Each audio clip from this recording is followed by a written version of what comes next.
Kerala karate open ചാമ്പ്യൻഷിപ്പിൽ മികച്ച പ്രകടനം കാഴ്ചവെച്ച ചട്ടിപ്പറമ്പിലെ international Shotokan karate self defence academy വിദ്യാർത്ഥികളെ അനുമോദിച്ചു. Perinthalmanna ER preventive officer Sunil Kumar ചടങ്ങ് ഉദ്ഘാടനം ചെയ്തു. തിരുവനന്തപുരം ജിമ്മി ജോർജ് ഇൻഡോർ സ്റ്റേഡിയത്തിൽ വെച്ച് നടന്ന കേരള കരാട്ടെ ഓപ്പൺ ചാമ്പ്യൻഷിപ്പിൽ മിന്നും പ്രകടനം കാഴ്ചവെച്ച ചട്ടിപ്പറമ്പിലെ international Shotokan karate self defence അക്കാദമിയിലെ വിദ്യാർത്ഥികളെ അനുമോദിച്ചു.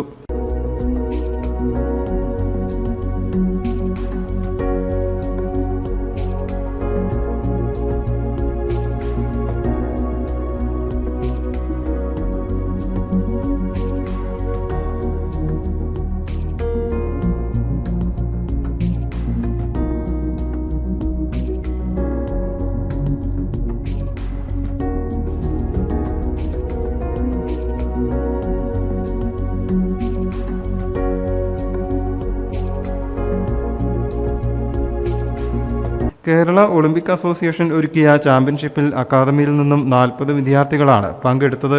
75ഓളം മെഡലുകളും സംഘം നേടി. 22 സ്വർണം, 23 വെള്ളി, 30 വെങ്കലം എന്നിങ്ങനെയാണ് മെഡലുകൾ.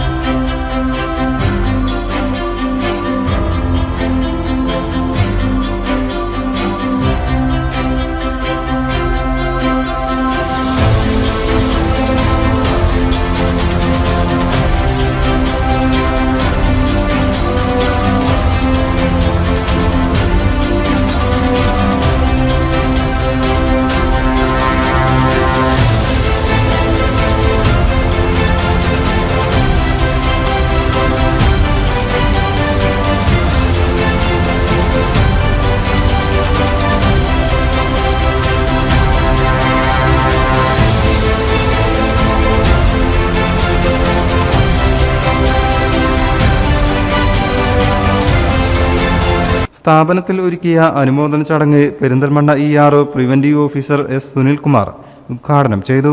നിയമങ്ങൾ നടപ്പിലാക്കുന്നതിന് എക്സിക്യൂട്ട് ചെയ്യുന്നതിന് ഏറ്റവും കൂടുതൽ അധികാരം ഉള്ളത് ഞങ്ങൾക്ക് 2 വിഭാഗങ്ങൾക്കുമാണ്. ലഹരി സംബന്ധമായുള്ള കാര്യങ്ങൾ. പോലീസ് എന്ന് പറഞ്ഞാൽ ഓവറോൾ അവർക്ക് എല്ലാ കാര്യങ്ങളിലും അവർക്ക് അധികാരമുണ്ട്. ഞങ്ങളാണെങ്കിൽ NDPS ആൻഡ് അബ്കാരി, അതേപോലെ ചില അത്യാവശ്യം മോട്ടോർ വെഹിക്കിൾസ്, അങ്ങനെയുള്ള ചില ആക്ട് മാത്രമാണ് ഞങ്ങൾ കൈകാര്യം ചെയ്യുന്നത്. എങ്കിലും അത് തന്നെ ധാരാളമുണ്ട്. പിന്നെ എണ്ണത്തിൽ വളരെ പരിമിതമായ ഒരു സേനാ വിഭാഗം കൂടിയാണ് ഞങ്ങൾ. അനിയത്തിക്ക് ലഹരി മരുന്ന് കൊടുത്ത സംസ്ഥാനം കൂടിയായി മാറി നമ്മുടെ നാട്. ഈ 8ാം ക്ലാസ്സുകാരനെ എങ്ങനെ ഈ ലഹരി വസ്തു കിട്ടി എന്നുള്ളത് എവിടുന്ന് ആരും ഇതുവരെ നമ്മുടെ ആരും ചിന്തിച്ചിട്ടില്ല. പക്ഷേ ഈ കുട്ടി തൻ്റെ സിസ്റ്റർക്ക്, തൻ്റെ അനിയത്തിക്ക് ഈ ലഹരി വസ്തു കൊടുക്കണമെങ്കിൽ അവനത് കിട്ടിയിട്ടുണ്ടാവും. അവനത് കിട്ടിയെങ്കിൽ അവനത് എവിടുന്ന് കിട്ടി എന്നുള്ള കാര്യത്തെ പറ്റി ആരും അന്വേഷിച്ചില്ല. പക്ഷേ ഈ കുട്ടി അത് ഉപയോഗിക്കുന്നുണ്ട്, അല്ലെങ്കിൽ ഈ കുട്ടി ചില റാക്കറ്റുകളുടെ അല്ലെങ്കിൽ ചില മാഫിയകളുടെ കൈപ്പിടിയിലേക്ക് ചെന്ന് വീണു എന്നതുകൂടി ഒരു ഉദാഹരണമാണ്. അല്ലാതെ ഈ കുട്ടിക്ക് ഇത് ഒരിക്കലും ഈ ഇത്തരത്തിലുള്ള മയക്കുമരുന്ന് കിട്ടുകയില്ല. അപ്പോൾ അതുകൊണ്ട് തന്നെ നമ്മളിപ്പോൾ ഇന്ന് പേടിക്കണം. നമ്മുടെ കുട്ടികളെ പേടിക്കണം, നമ്മുടെ ചെറുപ്പക്കാരെ പേടിക്കണം, വീട്ടിലെ നമ്മുടെ സ്വന്തം ആളുകളെ പേടിക്കണം. ലഹരി നമ്മളുടെ വീടിൻ്റെ പടിവാതിൽ കയറി വരാൻ ലഹരിക്ക് അധികം സമയം വേണ്ട, ഒരാൾ മതി. ISKSDA founder and technical director Hanshi Abdul Majeed അധ്യക്ഷനായി. ഈ രാജ്യത്തിന് ആവശ്യമായത് നല്ല യുവാക്കളാണ്, നല്ല യുവതികളാണ്, നല്ല ആരോഗ്യമുള്ളവരാണ്, നല്ല ആരോഗ്യമുള്ള മനസ്സുള്ളവരാണ്. ഇത്തരം സമൂഹത്തെ കെട്ടിപ്പടുക്കാൻ ആരോഗ്യപരമായി ചിന്തിക്കുന്ന നല്ല യോഗ്യതയുള്ള ശരീരമുള്ള നല്ല ബലവത്തായ ആളുകൾ ഉണ്ടെങ്കിൽ മാത്രമേ നമ്മളെ വീട്ടിനും നമ്മളെ പഞ്ചായത്തിനും നമ്മളെ രാജ്യത്തിനും അത് ഗുണം ചെയ്യുള്ളൂ എന്ന് എല്ലാവർക്കും അറിയാം. അതറിയുന്ന കുറച്ച് രക്ഷിതാക്കൾ മാത്രമേ നമ്മളെ ഭാഗത്തുള്ളൂ. കാരണം ഞാൻ ഏതായാലും കരാട്ടയും കളരിയും ഒന്നും പഠിച്ചിട്ടില്ല, അതുകൊണ്ട് എൻ്റെ മക്കളും ഇനിയിപ്പോൾ അത് പഠിക്കണമെന്നില്ല. അങ്ങനെ കുറച്ച് ആളുകൾ, കൂടുതൽ ആളുകൾ, കുറച്ച് പേര് എനിക്ക് ഏതായാലും കിട്ടിയില്ല, മക്കൾക്കെങ്കിലും കിട്ടട്ടെ എന്നുള്ള തരത്തിൽ കുറച്ച് ആളുകൾ. ഇതൊക്കെയാണ് നമ്മളെ സമൂഹത്തിൻ്റെ ഇന്നത്തെ ഒരവസ്ഥ. ഇതിനൊരു മാറ്റം വരണമെങ്കിൽ ഓരോ വ്യക്തിക്കും നമ്മളെ കാഴ്ചപ്പാടിൽ എന്ത് വേണം? എനിക്ക് ആരോഗ്യം വേണം, എനിക്ക് നല്ല മനസ്സും ശരീരം വേണം എന്ന് തോന്നിക്കഴിഞ്ഞാൽ പിന്നെ ഈ ലഹരി പോലുള്ള ഒരു വസ്തുക്കളും ആരും ഉപയോഗിക്കൂല എന്നാണ് എൻ്റെ അഭിപ്രായം. സെൻസായി സൈനുദ്ദീൻ ആശംസകൾ നേർന്നു. അബൂബക്കർ തോട്ടോളി, ജയൻ ചേങ്ങോട്ടൂർ എന്നിവർ സംസാരിച്ചു. മുഹമ്മദ് അലി പനങ്ങേങ്ങര നന്ദിയും പറഞ്ഞു. പരിപാടിയിൽ വെച്ച് ലഹരിക്കെതിരെ ബോധവൽക്കരണ ക്ലാസും നടന്നു. നിങ്ങളുടെ ലഹരി എന്ന് പറയുന്നത് കായികമാണ്. കായികത്തിൽ ഞങ്ങളെ ഷോർട്ട് ടോക്കൺ കരാട്ടയാണ്.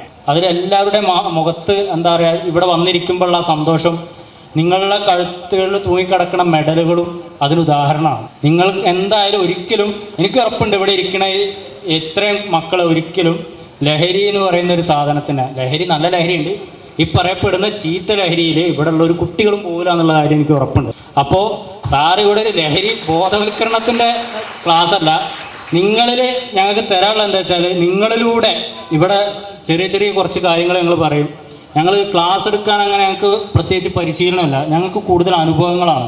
ഞങ്ങൾ പിടിക്കുന്ന കേസുകളിലെ കുട്ടികൾ, അവരുടെ പാരൻസ്, അവരുടെ ബന്ധുക്കൾ, അവരിൽ നിന്നൊക്കെ നമുക്ക് അനേകം എന്താ പറയുക, നമുക്ക് പുറത്ത് പറയാൻ സങ്കടമുള്ള, പുറത്ത് പറയാൻ കഴിയാത്ത അങ്ങനെ ഒട്ടനേകം അനുഭവങ്ങളാണ് ഞങ്ങൾ എക്സൈസുകാരെ അല്ലെങ്കിൽ പോലീസുകാരെ ഇത്തരം വേദികളിലേക്ക് മാഷപ്പോലുള്ളവർ ക്ഷണിക്കുന്നത്. കാരണം അത്തരം അനുഭവങ്ങൾ പങ്കുവെക്കാൻ. ഒരു 14 വയസ്സുകാരൻ നമ്മുടെ തൃശ്ശൂർ വെച്ചിട്ട് ഒരു 30 വയസ്സുകാരൻ്റെ നെഞ്ചിൽ കത്തി കുത്തി കയറ്റി എന്നുള്ള വാർത്ത കേട്ടിട്ടാണ് ന്യൂ ഇയർ നമ്മൾ തുടങ്ങുന്നത്. അവിടെ നിന്ന് ഇങ്ങോട്ട് നമ്മൾ ഒട്ടനേകം കാമുകി, അനിയൻ, ഉമ്മ, വാപ്പാടെ ബന്ധുക്കളിൽ നിന്ന് തുടങ്ങി 5 പേരെ നിഷ്കരുണം ചുറ്റിക കൊണ്ട് തലക്കടിച്ചു വന്ന അഫ്വാനത്ത് വരെ, നമ്മുടെ അഫ്വാനും അതിനുശേഷം ഒരുപാട് പേര് ഇത്തരം ലഹരിയുടെ ഒരു ബലത്തോടു കൂടി ചെയ്ത അനേകം കുറ്റകൃത്യങ്ങൾ കേട്ടുകൊണ്ടാണ് 2025 നമ്മൾ തുടങ്ങിയത്.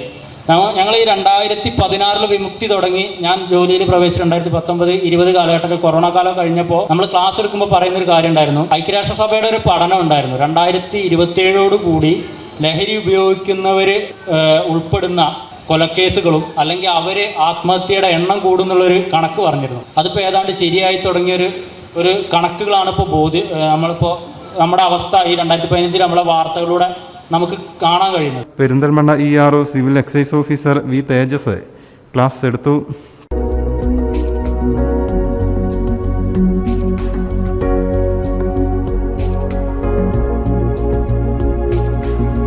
News desk, media mission.